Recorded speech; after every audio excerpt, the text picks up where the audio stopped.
அடியேன் ராமானுஜதாசன். ஸ்ரீமதே ராமானுஜாய நமஹ. ஸ்ரீமதே நிகமாந்த மகாதேசிகாய நமஹ. அகரத்தில் ஓர் ராமாயணம். இராமாயணக் கதை முழுதும் அ என்று ஆரம்பிக்கும் வார்த்தைகளால் வடிவமைக்கப்பட்டுள்ளது. அனந்தனே, அசுரர்களை அழித்து அன்பர்களுக்கு அருள அயோத்தி அரசனாக அவதரித்தான்.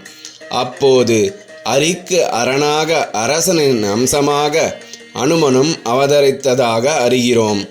அன்று அஞ்சனை அவனிக்கு அளித்த அன்பளிப்பு அல்லவா அனுமன். அவனே அறிவழகன், அன்பழகன், அன்பர்களை அரவணைத்து அருளும் அருட்செல்வன். அயோத்தி அடலேறு அம்மிதிலை அரசவையில் அரசனின் அரிய வில்லை அடக்கி அன்பும் அடக்கமும் அங்கங்களாக அமைந்த அழகியை அடைந்தான். அரியணையில் அமரும் அருகதை அண்ணனாகிய அனந்தராமனுக்கே அப்படியிருக்க அந்தோ அக்கைகேயி அசூயையால் அயோத்தி அரசனுக்கும் அடங்காமல் அநியாயமாக அவனை அரண்யத்துக்கு அனுப்பினாள். அங்கேயும் அபாயம். அரக்கர்களின் அரசன் அன்னையின் அழகால் அறிவிழந்து அபலையை அபகரித்தான். அந்த அடியார்களில் அருகதையுள்ள அன்பனை அரசனாக அரியணையில் அமர்த்தினர்.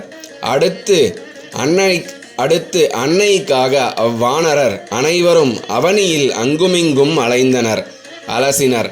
அனுமன் அனந்தராமனின் அருளாசியால் அலைக்கடலை அலட்சியமாக அடியெடுத்து அளந்து அக்கரையை அடைந்தான்.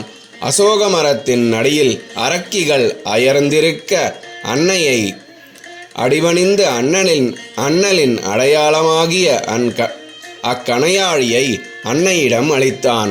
அன்னை அனுபவித்த அளவற்ற அவதிகள் அநேகமாக அணைந்தன. அன்னையின் அன்பையும் அருளாசியையும் அக்கணமே அடைந்தான் அனுமன். அடுத்து அரக்கர்களை அலறடித்து அவர்களின் அரண்களை அகந்தைகளை அடியோடு அக்னியால் அழித்த அனுமனின் அட்டகாசம் அசாத்தியமான அதிசாகசம். அனந்தராமன் அலைக்கடலின் அதிபதியை அடக்கி அதிசயமான அணையை அமைத்து அக்கரையை அடைந்தான். அரக்கன் அத்தசமுகனை அமரில் அயனின் அஸ்திரத்தால் அழித்தொழித்தான்.